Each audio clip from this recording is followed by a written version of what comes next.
Hello friends, स्वागत है martial peak के धमाकेदार सीजन 2 के एपिसोड में। अब आगे की स्टोरी मैं नॉवेल से लेने वाला हूं। अगर आपको ये स्टोरी पसंद आए तो बने रहिएगा। यांग काई की जर्नी में अब क्या ट्विस्ट आएंगे, ये सब जानने के लिए बने रहो मार्शल पीक सीजन 2 में। रेड क्लाउड आइलैंड से निकलने के आधे महीने बाद जहाज भटक गया। यू शू पिंग का गुस्सा भड़क रहा था। वो कछुए के खोल टॉर्टोइस शेल का जिम्मेदार था और हिडन आइलैंड तक ले जाने का भी। जहाज पर सबकी जिंदगी उसके हाथों में थी। अभी लंबी दूरी बाकी थी, पर वो सही रास्ता नहीं ढूंढ पा रहा था। बेचैनी में वो मियाओ लिन से पहले जैसा नरमी से पेश नहीं आ रहा था। यांग काई अक्सर डेक पर यू शू पिंग को मियाओ लिन पर चिल्लाते देखता, उससे सारी जानकारी पूछता। मियाओ लिन कुछ छुपाता नहीं था, सब कुछ, और कछुए का खोल भी निकाल देता। मॉन्स्टर बीस्ट्स के हमले बढ़ते और खतरनाक होते जा रहे थे। रेड क्लाउड सेक्ट के 2 मास्टर्स ने कई बार इनका सामना किया। अगर वे ना लड़ते तो जहाज कब का मॉन्स्टर बीस्ट्स के हमलों से डूब चुका होता। फिर भी रेड क्लाउड सेक्ट को भारी नुकसान हुआ। शुरुआत के 50 शिष्यों में से 1 दर्जन से ज्यादा मर चुके थे। 70 के करीब साधारण लोगों में से आधे बचे थे। बाकी आधे को संकट के वक्त मॉन्स्टर बीस्ट्स का ध्यान भटकाने के लिए समुद्र में फेंक दिया गया। जहाज पर बीमार होना मतलब छोड़ दिया जाना था। यांग काई ने बिल्कुल निर्मम काम देखे।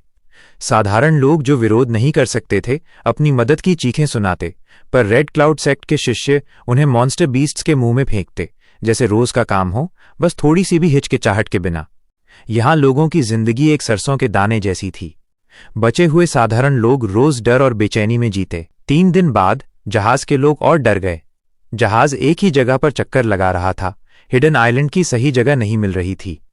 गुस्से में यू शू पिंग ने मियाओ लिन को कई थप्पड़ मारे। उसका मुंह खून से भर गया, पर वो शिकायत नहीं कर सका। आज जब रात गई और सूरज पूरब से निकला, यांग काई केबिन के नीचे आराम कर रहा था कि डेक से एक खुशी भरी चीख सुनाई दी, हिडन आइलैंड, हिडन आइलैंड। ये चीख खुशी और उत्साह से भरी थी, बेचैनी के माहौल में, और सबने सुन ली। धड़ाम धड़ाम धड़ाम, डिंग डिंग डिंग। रेड क्लाउड सेक्ट के सब शिष्य डेक की तरफ दौड़े। साधारण लोग भी इस उत्साह में शामिल हो गए। यांग काई भीड़ के साथ डेक पर गया और आंखें उठाकर देखा। लोगों में उत्साह फैल गया। नए नए उगते सूरज के नीचे जहाज के सामने कुछ 100 झांग दूर एक अद्भुत सपने जैसा नजारा हवा में लटक रहा था। ये एक जन्नत जैसा दृश्य था, माइनस पहाड़, नदियां, घाटियां।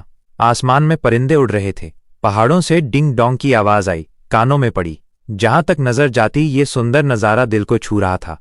हर जगह अनछुआ और जंगली माहौल था।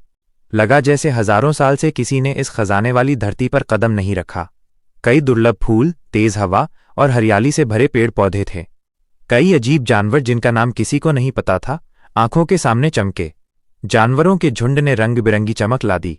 सी सिटी का मिराज आइलैंड। यांग काई ने सी सिटी में यह सुंदर नजारा पहले देखा था। एक नजर में उसने पहचान लिया।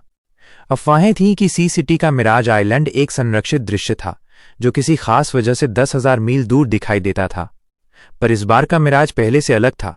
माइनस ये इतना वास्तविक रियल था कि हाथ बढ़ाओ तो छू सकते थे। यू शू पिंग उत्साहित हो गया। कछुए के खोल टॉर्टोइस शेल को हाथ में लेकर देखा और अचानक हंसा। समझ गया, ये सिटी आइलैंड का बॉर्डर है, इसलिए हमें प्रवेश द्वार एंट्रेंस नहीं मिला। ऐसा था। रेड क्लाउड सेक्ट के 2 मास्टर्स भी उत्साहित हुए। डिंग जियाजी ने गंभीरता से पूछा, शू पिंग, अब क्या स्थिति है? हुओ शियांग लेन भी देख रही थीं। यू शू पिंग ने जल्दी से उत्तेजित चेहरा बनाया और आदब से बोला, अंकल मास्टर्स, लगता है हमें हिडन आइलैंड का स्थान, लोकेशन मिल गया है। कहां? हुओ शियांग लेन की धुंधली आंखों में चमक आई। यू शू पिंग ने सामने मिराज आइलैंड की तरफ इशारा किया। वहीं बोलकर उसने कछुए का खोल 2 मास्टर्स को दिया। अंकल मास्टर्स, इस खोल के जरिए आइलैंड की प्राण शक्ति वाइटैलिटी तक जाएं। इसके बिना हम हिडन आइलैंड का दरवाजा नहीं खोल सकते। डिंग जियाजी और हुओ शियांग लेन ने एक नजर देखा, कछुए के खोल को जोड़ दिया और बिना किसी हिचकिचाहट के अपनी प्राणशक्ति खोल में डाल दी। ये खोल साधारण दिखता था। रोज के दिन में कितना भी परीक्षण करो, कुछ खास नहीं लगता था। पर जब डिंग जियाजी और हुओ शियांग लेन ने प्राणशक्ति डाली, वह एक अथाह गड्ढा, बॉटमलेस पिट बन गया। उनका सत्य क्यूई ट्रू क्यूआई पी गया। थोड़ी देर में दोनों बूढ़े मास्टर्स कांपने लगे। उनके चेहरे सफेद पड़ गए। नहीं चलेगा, डिंग जियाजी चिल्लाया। उसने शिष्यों को डांटा, खड़े क्या हो, जल्दी आओ और मदद करो। शिष्यों ने आदेश सुनते ही अपनी ताकत खोल में डाल दी। इनकी मदद से डिंग जिया जी और हुओ शियांगलैन की हालत स्थिर हुई। थोड़ी देर में साधारण खोल से एक इंद्रधनुष की किरण निकली। खोल से एक धीमी आवाज आई और उस पर बना नक्शा जीवंत हो गया, बहता हुआ। एक के बाद एक शिष्यों की ताकत खत्म होती गई। वे थककर हटते गए। 20 से ज्यादा शिष्यों के बाद खोल से एक शानदार इंद्रधनुष निकला। इस अचानक घटना से डिंग जियाजी और हुओ शियांगलैन एक साथ चौंक गए। खोल से घने प्रकाश के साथ वे पीछे हटे। वह खोल एक रोशनी की धारा स्ट्रीमर बन गया, सीधा आसमान में चला गया। अंकल मास्टर्स, यू शूपिंग चिल्लाया। डिंग जियाजी और हुओ शियांगलैन ने अपना संतुलन बनाया। चेहरा सफेद था, पर उन्होंने हाथ हिलाकर बताया कि वे ठीक हैं। सबने ऊपर देखा। खोल कुछ 100 झांग दूर मिराज पर गिरा। इंद्रधनुष की रोशनी निकली और ये शानदार मिराज धीरे धीरे टूटने लगा। मिराज के गायब होने के साथ जैसे एक अदृश्य दीवार टूट गई। जब रोशनी का रास्ता निकला, सी सिटी का मिराज फ्लोर अपने आप टूट गया। हिडन आइलैंड, यू शूपिंग की आवाज कांपी। जहाज पर रेड क्लाउड सेक्ट के शिष्य एक पल के लिए चुप, फिर जोर से चिल्लाए, अपने दिल का उत्साह निकालने के लिए। उनका मकसद हिडन आइलैंड ढूंढना था, पर इतनी आसानी से होगा सोचा नहीं था। रास्ते में कई संकट आए, पर उत्साह के लिए खतरा जरूरी था। अब हिडन आइलैंड आंखों के सामने था, जिसका नाम दुनिया भर में मशहूर था। न सिर्फ शिष्य बल्कि साधारण लोग भी उत्साहित थे। किसी ने सोचा नहीं था कि वे इसे अपनी जिंदगी में देखेंगे। जहाज चलाओ, लक्ष्य टारगेट हिडन आइलैंड। यू शूपिंग ने उत्साह को दबाकर व्यवस्थित रूप से आदेश दिए, पर लोगों का उत्साह ठंडा होने से पहले बेचैनी फिर से बढ़ गई। शांत समुद्र में अचानक लहरें उठीं। जहाज पानी के बुलबुलों में फंस गया। समुद्र का सतह जैसे उबल रहा। क्या हुआ? किसी ने डर से पूछा। डिंग जियाजी और हुओ शियांगलैन का गंभीर चेहरा बदल गया। वे चिल्लाए, संभालो। उनकी आवाज अभी खत्म नहीं हुई थी कि जहाज के बाएं तरफ से एक लहर आई और समुद्र से टेंटैकल जैसी चीजें निकलीं। ये टेंटैकल्स बड़े थे, 10 झांग लंबे, बिजली जैसी ताकत के साथ डेक पर मारे। कई साधारण लोग जो बच नहीं सके वहीं पर मिट्टी की तरह टूट गए। एक जोर के धमाके के साथ डेक के टुकड़े चारों तरफ उड़ गए। रेड क्लाउड सेक्ट के शिष्यों ने 2 मास्टर्स के बचाव प्रोटेक्शन में जवाबी हमला किया। कई तरह के मार्शल आर्ट्स और हथियार आसमान में नाचे, पर कोई भी हमला टेंटैकल्स को नुकसान नहीं पहुंचा सका। 2 मास्टर्स के पास भी कोई तरीका नहीं था। जहाज के दूसरी तरफ से एक टेंटैकल आसमान में उठा। जहाज के पिछले हिस्से स्टर्न पर जोर से मारा। 20 झांग लंबा जहाज का आखिरी हिस्सा हवा में उठ गया। इस तेज झटके से सबका संतुलन बिगड़ गया। सिर्फ ट्रू एलिमेंट स्टेज या उससे ऊपर के विशेषज्ञ एक्सपर्ट्स हवा में निकल सके।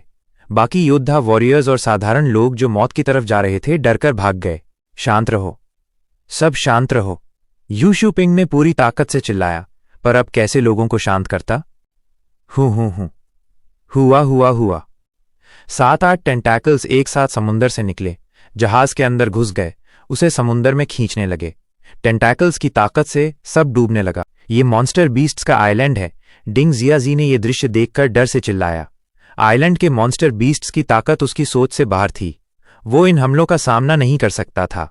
उसने हुओ शियांगलैन की तरफ मुड़कर चिल्लाया, तुम और मैं साथ लड़ेंगे, देखते हैं कैसे इसे भगाया जा सकता है। हुओ शियांगलैन ने गंभीर चेहरा बनाकर सिर हिलाया, पर लड़ने से पहले उसने हैरानी से चिल्लाया, ब्रदर डिंग, पीछे। डिंग जियाजी चौंक गया। उसे पीछे से एक तेज हवा महसूस हुई। तुरंत उसकी पीठ पर भारी चोट लगी। वो बिजली की तरह समुंदर में उल्कापिंड मीटियोराइट बनकर गिरा। एक मुंह खून उगल दिया। उसके समुंदर में गिरने से पहले एक टेंटैकल ने उसे लपेट लिया। डिंग जियाजेड के मुंह से तेज चीख निकली। उसकी हड्डियों के टूटने की आवाज आई। उसने सत्य क्यूई ट्रू क्यूआई चलाने की कोशिश की, पर टेंटैकल से नहीं छूट सका। उसने हुओ शियांगलैन की तरफ हाथ बढ़ाया और उदासी से चीखा, सिस्टर लैन, मुझे बचाओ। रेड क्लाउड सेक्ट के 2 मास्टर्स जवानी में प्रेमिक थे, एक दूसरे से जान से ज्यादा प्यार करते थे और शादी भी की थी। बाद में पता नहीं क्या हुआ। दोनों के रिश्ते में पहले जैसा प्यार नहीं रहा, पर संबंध अभी भी थे। अब डिंग जियाजी की मदद की पुकार सुनकर हुओ शियांगलैन एक पल के लिए चौंकी, फिर तुरंत अपनी गति कौशल मूवमेंट स्किल चलाई और आइलैंड की तरफ भागी। एक बार भी पीछे नहीं देखा। ये मॉन्स्टर बीस्ट ने इतनी जल्दी डिंग जियाजी को हरा दिया। उसका कोई मौका नहीं था। अपनी जान बचाने के लिए हुओ शियांगलैन रुकी नहीं। डिंग जियाजी उसके बस में नहीं था। जहाज पर रेड क्लाउड सेक्ट के शिष्यों का भी अंत हो चुका था। अब सिर्फ अपनी जान बचाना था। डिंग जियाजी ने कड़वी मुस्कुराहट दी। पति पत्नी एक ही जंगल के परिंदे होते हैं। जब संकट आता है अलग उड़ जाते हैं। घटिया औरत, डिंग जिया जेड के बोलते ही उसका शरीर 2 टुकड़ों में बंट गया। खून के छींटे उड़े, उसकी आंखें समुद्र में गिरीं। किसी ने नहीं सोचा था कि एक एंटीक्विटी एल्डर इतनी भयानक मौत मरेगा। रेड क्लाउड सेक्ट के अभ्यासी कल्टीवेटर एक मॉन्स्टर बीस्ट से लड़ रहे थे जो दिखाई नहीं देता था और अमर लगता था। हिडन आइलैंड की खुशी डर में बदल गई। जहाज को खींचते हुए वो आधा द्वीप के किनारे तक पहुंचा था, लेकिन विशाल टेंटेकल्स के हमलों से टूट रहा था। अब क्या करें? एक शिष्य रोया, मैं जवान हूं, इतना भविष्य है, यहां कैसे मर सकता हूं? तारांकन। तभी एक टेंटैकल ने उसे मार डाला। यह दृश्य नरक जैसा था। साधारण इंसान हो या अभ्यासी, टेंटैकल का एक बार मृत्यु लाता था। हुओ शियांगलैन को भागते देख ट्रू एलिमेंट बाउंड्री अभ्यासी ने भी जहाज छोड़कर हिडन आइलैंड की ओर भागने की कोशिश की, लेकिन टेंटैकल्स ने उन्हें हवा में पकड़ लिया और मार डाला। यांग काई का चेहरा गंभीर था। 10 सांसों में जब से उसने मॉन्स्टर बीस्ट की पूंछ, टेल और टेंटेकल्स देखे, आधे से ज्यादा शिष्य और साधारण लोग मर चुके थे। जहाज पर रहना सुरक्षित नहीं था। बचने का एकमात्र रास्ता समुद्र में कूदना था, भले ही जीने की उम्मीद कम थी। यांग काई ने चिल्लाया, जहाज छोड़ो। वो मॉन्स्टर का ध्यान भटकाने के लिए भीड़ को बिखेरना चाहता था। उसकी चीख सुनकर लोग किनारे की ओर कूद पड़े। कुछ की बदकिस्मती से मृत्यु हुई, लेकिन कई पानी में गिरे और द्वीप की ओर तैरने लगे। यांग काई भी कूद गया। समुद्र में उतरते ही उसने देखा कि कुछ लोग तेजी से तैर रहे थे। ये रेड क्लाउड सेक्ट के अभ्यासी थे। बदकिस्मती से तेज तैरने वालों को टेंटैकल्स पकड़ लेते और वे गायब हो जाते।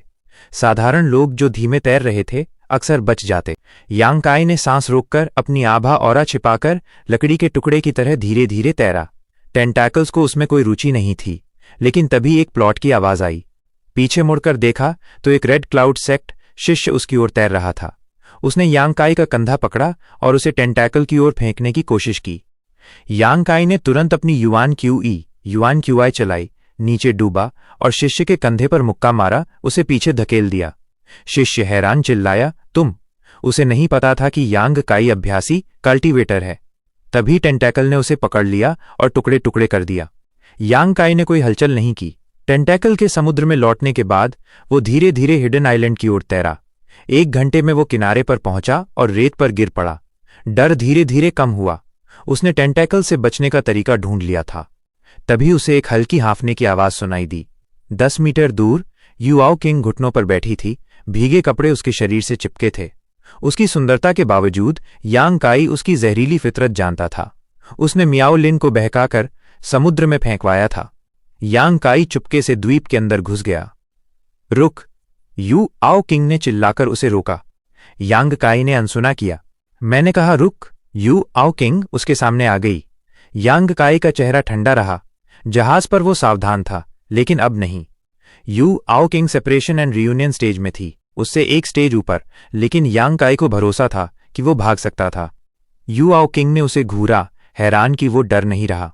उसने युआन क्यूई चलाकर कपड़े सुखाए और अहंकारी अंदाज में पूछा, कोई और दिखा? नहीं, यांग काई ने रुखाई से कहा। quote. एक है, तुम। यू आओ किंग ने गहरी सांस ली, गुस्सा दबाया। चालाकी मत कर, वरना बदतमीजी करूंगी। यांग काई का चेहरा सख्त हो गया। ये उसे खत्म करने का अच्छा मौका है। लेकिन तभी एक आवाज आई, सिस्टर किंग, तुम ठीक हो? म्याओ लिन ताड़ के पेड़ों, पाम ट्री से दौड़ता आया।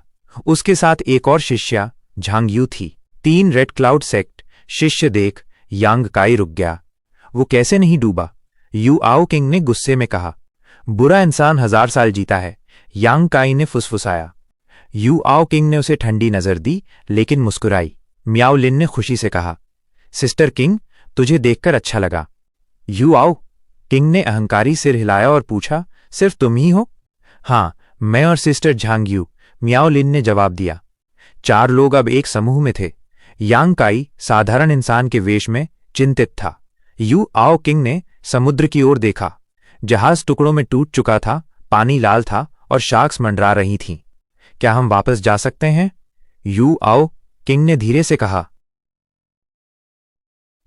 इसी के साथ ये एपिसोड यही खत्म होता है। अगर आपको एपिसोड पसंद आए तो वीडियो को लाइक और चैनल को सब्सक्राइब कीजिए। तो फ्रेंड्स, मिलते हैं नेक्स्ट एपिसोड में।